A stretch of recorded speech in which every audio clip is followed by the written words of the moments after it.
Well, John Rosenthal, thanks very much for coming to talk about this wonderful book that you put together called After, The Silence of the Lord, Ninth Ward. You're excited about it, getting a lot of attention. Yeah, love it. Real quickly, tell us a little bit about the book and why you took the photographs and why you, after displaying them in multiple places, decided to put them into a book. Well, I was told by a lot of people when they saw the photographs that since the lower ninth had disappeared, the photographs had some real value, real documentary value.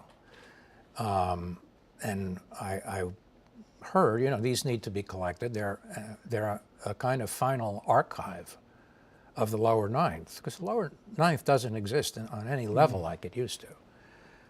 Most of it was demolished. So, you know, the thought, you know, you hear people say, these need to be in a book.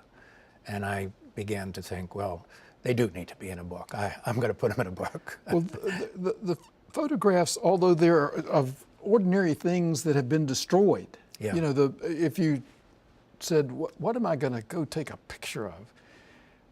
You would want to say, well, I need to get a picture of the statues, and I need to get a picture of the river, and I need to get a picture of people drinking coffee in New Orleans and all of that. And you focused on something different. Well, I don't have I don't anymore have the eye of a tourist. Certain things just vibrate. I'll look at it. It's almost like something will have a luminosity to it. And that's, of course, from, you know, being a photographer for 35, 40 years, it seems.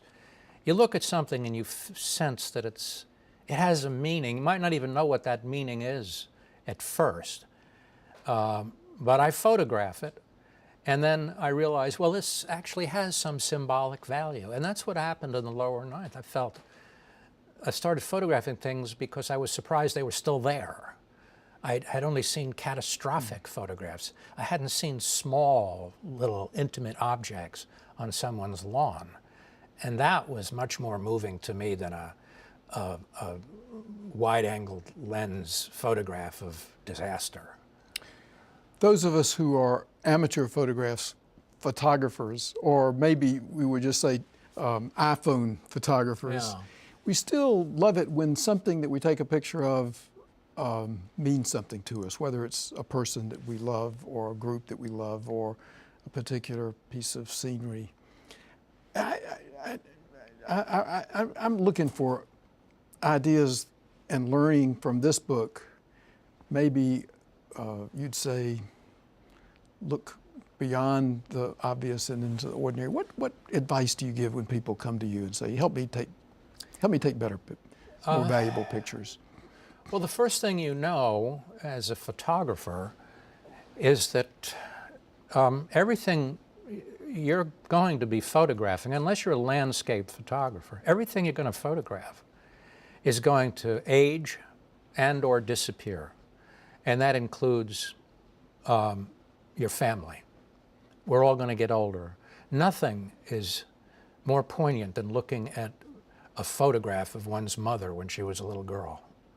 And that's because time is built into photography, and melancholy is built into it as well. So I think that people, for instance, you need to photograph that which is going to disappear, such as your child within the first 6 months of its life, because all of a sudden the baby is gone.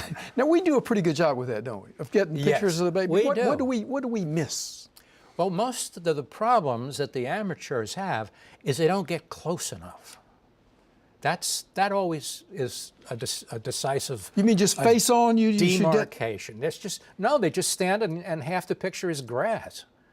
Half the picture is grass. You don't have to go to someone's face, but you shouldn't have a dead visual field. Most amateurs, half their photograph is a dead visual field. And there's a famous quote in photography about photographs that if it's not good enough, you're not close enough. So would that be rule number one? If I was talking to an amateur who was interested, I would always say, get closer. Get a little closer. Get Think about closer. that. Well, that's really good to think about. What else? What else? Well, I would say look at the photographs of Cartier-Bresson and Robert Frank and Diane Arbus. And You sound like a literature teacher when I say how to write. Well, just read more. well, honestly, if you're going to, somebody said, how am I going to write better?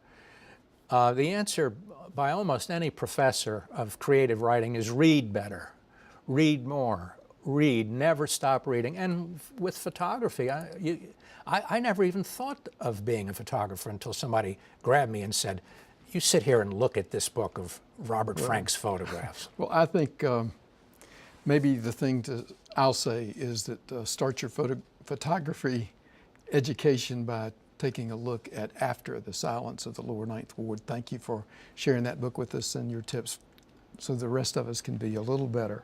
Thank you, DG.